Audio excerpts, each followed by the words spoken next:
Hello, my beautiful people.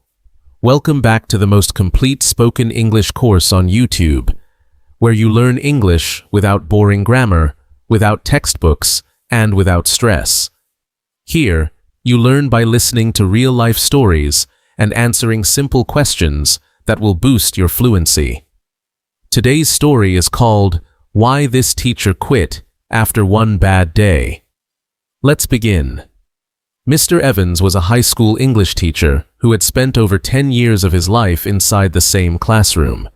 His walls were covered with posters of famous authors, motivational quotes, and colorful student projects. He always arrived early and stayed late. He memorized every student's name within the first week. He wasn't just a teacher. He was the kind of teacher who remembered birthdays, encouraged shy students to speak, and bought notebooks for those who couldn't afford one. Everyone admired him, until that one day when everything changed. That day started off badly. It was raining hard, and his old car wouldn't start. He missed the first bus and had to wait 30 minutes in the rain. When he finally arrived at school, his jacket was soaked, his socks were wet, and his coffee spilled inside his bag, soaking his lesson plan. Still, he smiled, because that's what Mr. Evans did. He smiled through the stress. He walked into class and said, "Good morning, everyone." Only 2 students looked up. The rest were buried in their phones or talking to each other. Some were eating chips. One had their head down, possibly asleep. Mr. Evans cleared his throat, pulled out a copy of a poem, and tried to start the lesson. Today, we're reading a powerful poem called If by Rudyard Kipling. It's about how to stay strong and calm when the world around you is falling apart. A voice from the back of the room shouted, "That sounds depressing." Another laughed and said, "Why are we reading poems? No one talks like that anymore." Mr. Evans took a breath. Poetry helps us understand emotions. It teaches us resilience. He started reading aloud. His voice was calm, slow, deliberate. If you can keep your head when all about you are losing theirs and blaming it on you.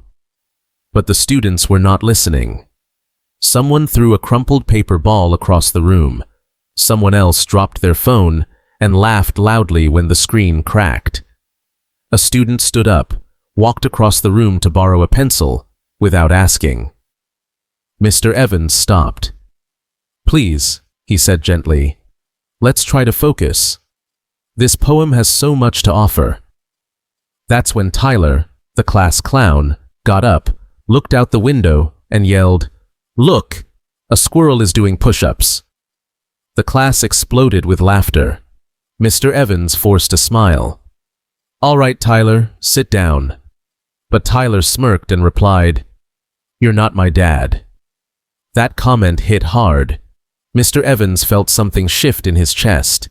His heart was racing, but his face remained calm. He tried to continue reading. More giggles. More whispers. Someone threw a rubber band that hit him on the shoulder. He stopped reading. He walked to the board and erased the title he had just written.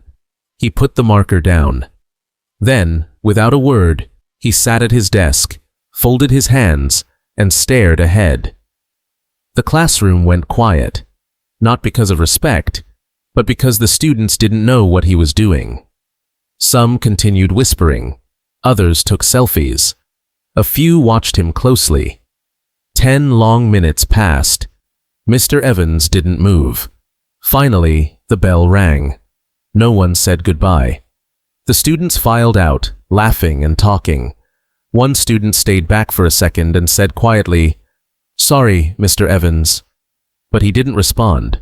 Not because he didn't care, but because he didn't know what to say. He stood up, walked slowly to the teacher's lounge, opened his locker, and took out a letter he had written months earlier. A resignation letter he never intended to use. He walked to the principal's office and placed the letter on the desk. The principal looked confused. "What's this?" Mr. Evans smiled, but not a happy smile. He said, Today, I realized I'm not teaching anymore. I'm babysitting teenagers who don't want to be here.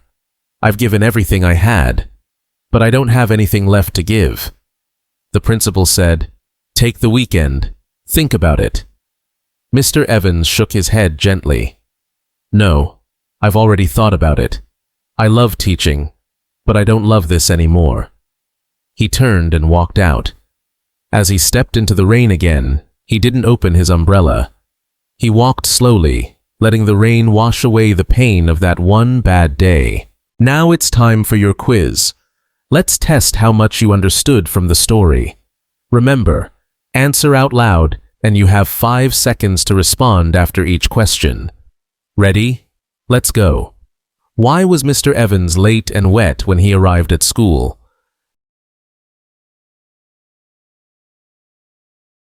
Mr. Evans was late and soaking wet because his car wouldn't start that morning, so he had to take a bus and walk in the pouring rain, arriving to school cold, wet, and exhausted.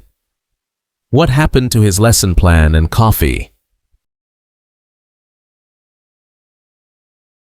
His coffee spilled inside his bag and soaked through all of his materials, including the lesson plan he had prepared, making it nearly unusable. How did the students behave when Mr. Evans entered the classroom?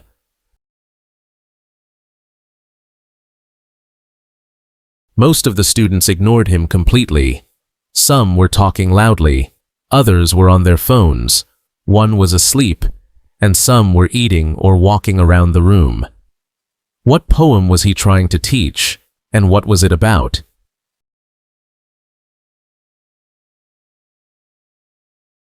He was trying to teach the poem If by Rudyard Kipling, which talks about staying calm and strong during difficult times, even when everything seems to be falling apart. What did Tyler say that really upset Mr. Evans?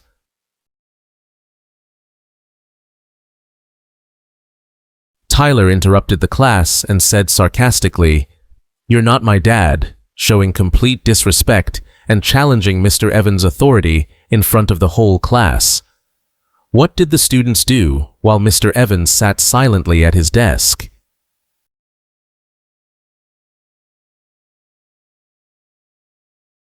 Most students whispered, laughed, and ignored him. A few were confused, but no one truly paid attention. They were more entertained by the chaos than concerned for their teacher. What did Mr. Evans do after the bell rang? He left the classroom without saying anything, took a resignation letter from his locker, and delivered it to the principal without hesitation. How did Mr. Evans explain his decision to the principal? He explained that he felt like he wasn't teaching anymore, just babysitting teenagers who didn't want to learn, and that he had nothing left to give after trying so hard for so long. Did he decide to take a break or to quit completely?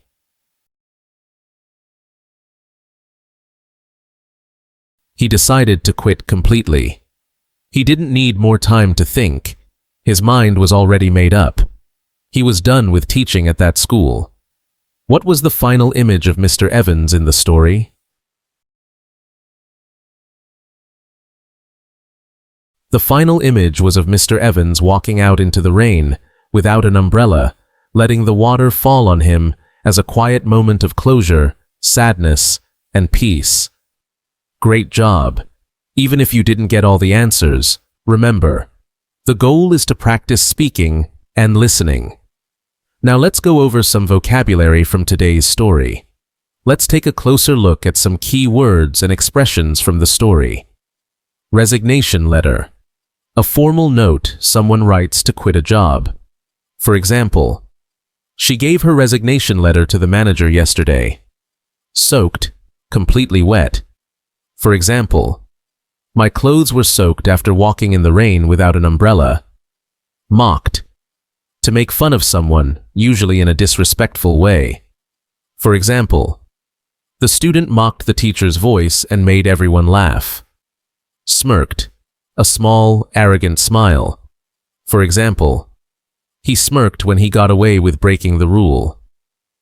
Babysitting. Watching over someone without really teaching or guiding. For example, instead of learning, the class felt more like babysitting loud children. Stared ahead. Looking forward without focus, often showing deep thought or shock. For example, he stared ahead, lost in his thoughts. Bell rang. The sound that ends a class in school. For example, as soon as the bell rang, the students left the classroom. Chaos. Complete confusion or lack of order. For example, there was chaos when the fire alarm went off. Push through. To keep going even when things are hard. For example, she pushed through her fears and gave a great presentation.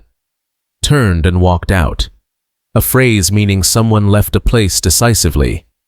For example, after the argument, she turned and walked out without saying a word. Thank you so much for watching this video until the end.